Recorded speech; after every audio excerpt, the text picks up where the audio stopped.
say, oh, we're gonna create a tag where you buy a game and the game's ID tag syncs with your player ID tag, and then it only allows that game to work on that system. What if your system crashes and dies?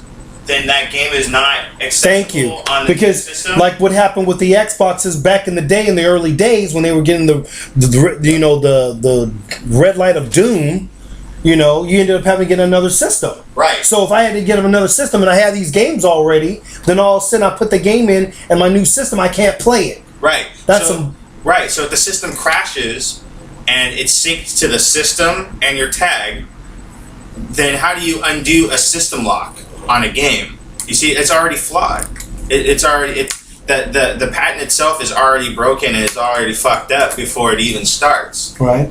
And that's just gonna make Xbox, more desirable to gamers, because they're not gonna have to, if they decide not to go the route that Sony's going, then you're gonna see all these, and half the games, more than 70% of the games that are on PlayStation are on Xbox, right, and vice versa. So if they're gonna create this whole ID tag thing where they're gonna have ID locks on a game where only one person can use it, and if their IDs don't match, right, then it's just a scrap piece of plastic. The game is useless. You know what I mean? It's flawed. It's flawed now, because now it's basically you can't do nothing with the game. In other words, I know people who do not buy a single new game. They wait until it's $20 used, right, and then they buy it.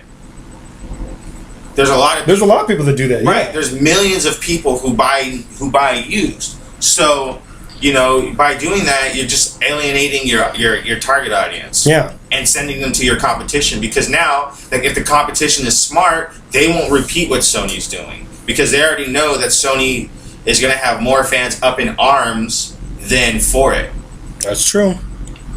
I can't think of a single Sony fan who would be for this new patent. There won't be anybody for this new patent. Trust me. The thing is, people are already penny pinching, especially in America. Yeah. We're already penny pinching as it is and everything. So we're not going to go for something that's going to limit us from being able to actually, play the games that we like to play them, that we've been playing them for years.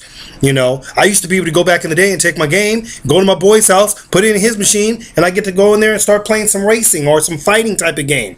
You can't do that if they're going to put some stupid rule like a code that's going to allow you to only play it on one system only. It's the most dumbest thing I've ever heard. I can understand the online pass concept. I thought that was it sucks that some games have it, because when you buy used and you buy a game that requires an online pass and it doesn't come with it, if it's redeemed, then you got to pay an additional $10. So sometimes you're paying more for the game than what you would have paid new and just getting it. Right. But at the same time, this patent that blocks secondhand games is whack.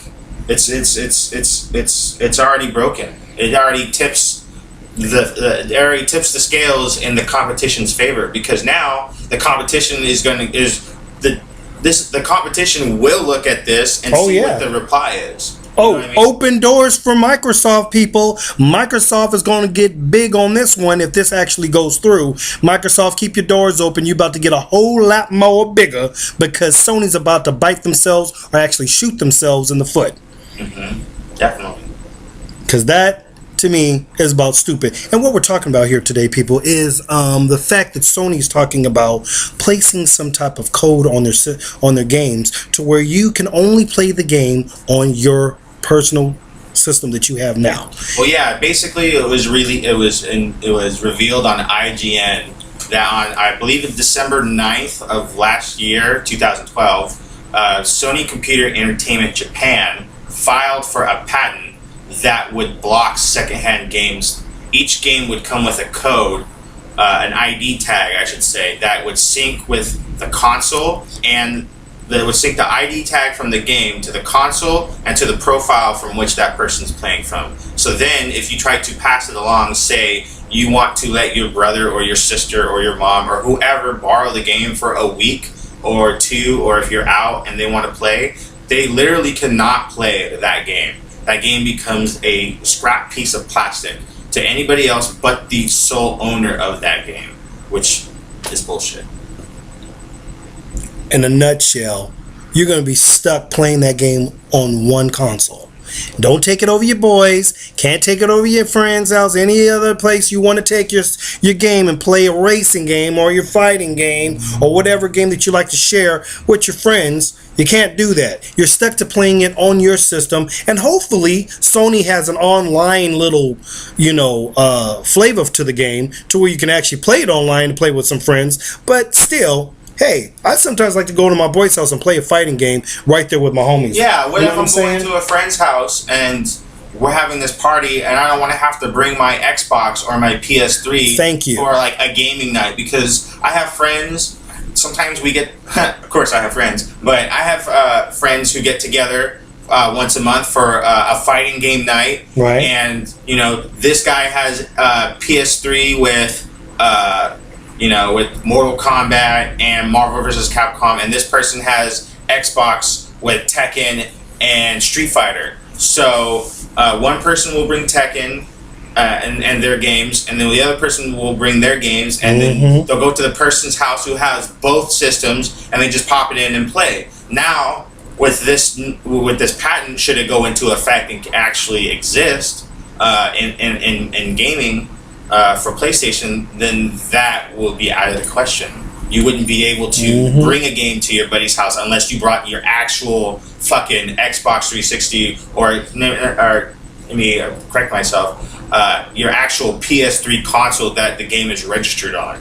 That is such bullshit. Who wants to tag along their big console system everywhere they go? Yeah. Unless we start getting systems that are going to be like little Microsoftic things, then that's another story. Well, they do have a console that's going to be this big. It's called the Ouya. It's an Android console. Android people, which is awesome. Situation, and it's only going to be $99. $99. Yeah, and it plays all Android games that exist in the Google Play Store right now, and on live streams on it. Question, Jason. Yeah. Will the game be, graphically up to par with Xbox and the PS3? Well, with the Ouya, yes, because if you have on live streams current gen games like Crisis 2 and Borderlands and all that type of stuff.